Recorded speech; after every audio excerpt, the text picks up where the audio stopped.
인간은 왜 이야기 속에서 자신을 발견하는가? 당신은 당신의 삶을 살고 있습니까?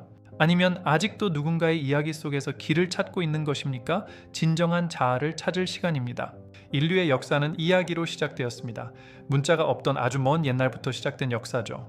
당시에도 인간은 불에 둘러앉아 신화와 전설을 나누며 세상의 이치를 이해하려 했습니다.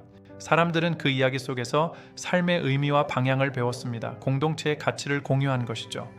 그러나 지금 우리는 수천 개의 콘텐츠를 소비하면서도 정작 자신의 이야기는 잃어버리고 있습니다. 자신의 이야기를 잃어버린 시대, 우리는 너무 많은 타인의 삶에 매몰되어 살고 있습니다. 짧은 영상과 자극적인 서사가 넘쳐나는 환경입니다. 우리는 그 속에서 길을 잃고 헤매죠. 사람들은 타인의 이야기에는 깊이 몰입합니다. 하지만 자신의 삶은 점점 더 낯설어지고 있습니다. 문제는 분명합니다. 이야기는 도처에 넘쳐나지만 우리의 정체성은 조용히 사라지고 있습니다.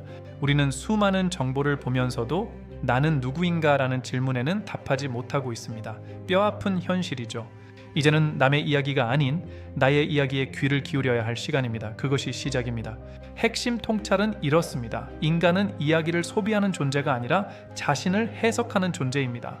우리는 이야기를 통해 나라는 사람의 지도와 좌표를 확인하고 삶의 의미를 재구축합니다. 단순히 스토리를 즐기는 것이 아닙니다. 그 속에서 자신의 감정과 선택을 투영하는 것이죠. 또한 우리는 이야기 속에서 자신의 가능성을 발견합니다. 내가 될 수 있는 모습을 미리 보는 것이죠. 한 편의 영화에서 눈물이 나는 이유는 무엇일까요? 그 이야기가 그저 특별해서일까요? 아닙니다. 그 영화 속에서 바로 자신의 모습을 발견했기 때문입니다. 그래서 감동하는 것이죠. 주인공의 아픔이 나의 아픔과 만나고 그의 극복이 나의 희망이 되는 그 찰나의 순간입니다. 그때 이야기는 타인의 기록이 아니라 나의 일부가 됩니다. 마음속 깊은 곳이 울리는 것이죠. 이야기는 거울입니다. 이 거울은 단순한 외면의 반사를 넘어서는 신비로운 도구입니다. 그 거울은 우리의 가능성을 비춥니다. 내가 몰랐던 내 안의 보석을 보여주는 거울인 셈이죠. 이 한 소년이 있습니다. 평범한 일상을 살아가던 그 소년은 어느 날 한 영웅 이야기를 접합니다. 이 소년은 단순히 재미있다고 느끼는 수준을 넘어섭니다. 가슴속에 작은 불꽃이 피어오른 것이죠. 나도 저렇게 될 수 있을까라는 질문을 처음으로 던집니다. 그 질문이 인생을 바꿉니다. 그 순간 이야기는 외부의 콘텐츠에서 내면의 강력한 동기로 전환됩니다. 소년은 달라졌습니다. 그 작은 질문 하나가 행동을 바꾸고 결국 삶의 방향을 통째로 바꾸어 놓았습니다. 대단한 힘이죠. 소년은 더 이상 예전의 자신이 아닙니다. 이야기 속 영웅의 기계를 자신의 것으로 만든 것이죠. 또 다른 사례를 봅시다. 같은 실패의 이야기를 듣고도 어떤 이는 좌절하고 어떤 이는 용기를 얻죠. 차이는 이야기 자체가 아닙니다. 그 이야기를 어떻게 해석하느냐에 달려 있는 것입니다. 이야기는 고정된 것이 아니라 해석을 통해 매 순간 새롭게 재구성됩니다. 살아있는 생물과 같죠. 그 재구성 과정에서 인간은 자신을 다시 정의합니다. 나는 이런 사람이라고 스스로 선언하는 것이죠. 핵심 메시지는 분명합니다. 이야기는 가장 강력하고 정교한 자기 인식의 도구라는 점입니다. 타인의 이야기를 어떻게 읽느냐가 내 삶을 어떻게 쓸지를 결정합니다. 읽기가 곧 쓰기인 셈이죠. 결국 인간은 이야기를 통해 단순히 자신을 발견하는 단계를 넘어 자신을 창조합니다. 놀라운 일이죠. 당신은 당신 삶의 창조자입니다. 어떤 서사로 당신의 하루를 채울지 직접 결정할 수 있습니다. 이 깨달음 후에는 변화가 찾아옵니다. 첫째, 콘텐츠를 소비하는 방식이 근본적으로 바뀝니다. 단순한 재미를 넘어 의미를 찾는 방식이 깊어집니다. 영혼의 양식을 얻는 법을 알게 되는 것이죠. 둘째, 자신의 삶을 하나의 유기적인 이야기로 바라보는 새로운 관점이 생겨나게 됩니다. 파편화된 경험들이 하나의 의미 있는 줄거리로 엮입니다. 내 인생의 전개를 이해하게 되죠.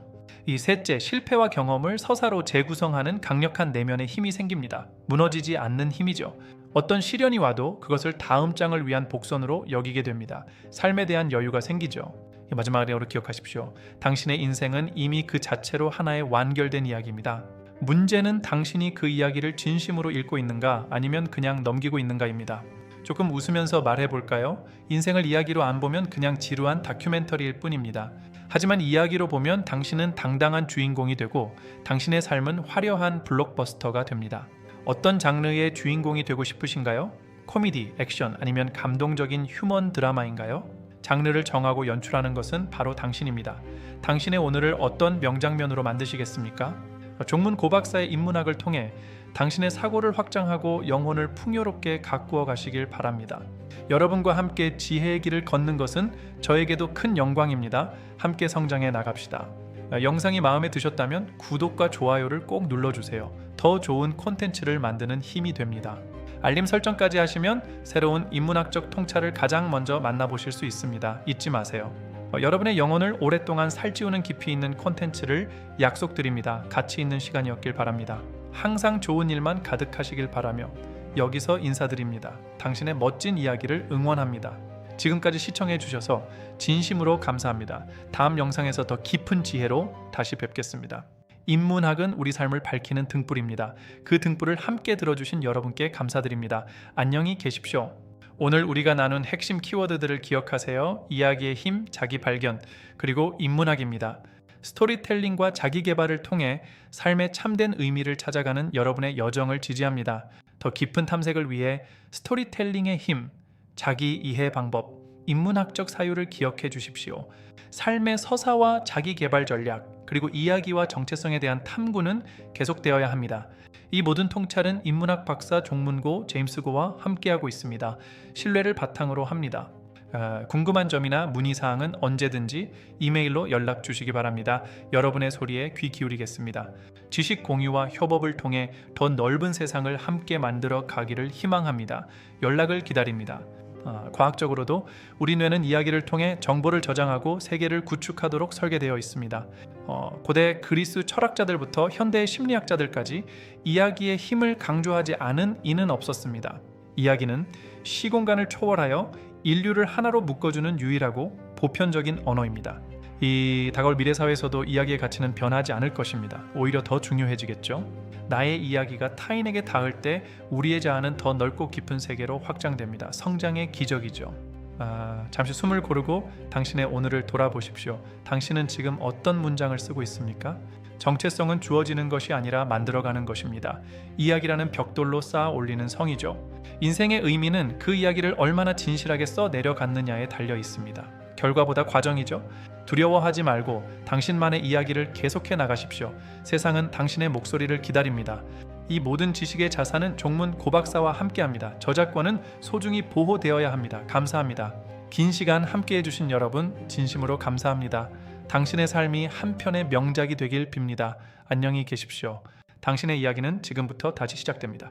읽고 쓰십시오. 감사합니다.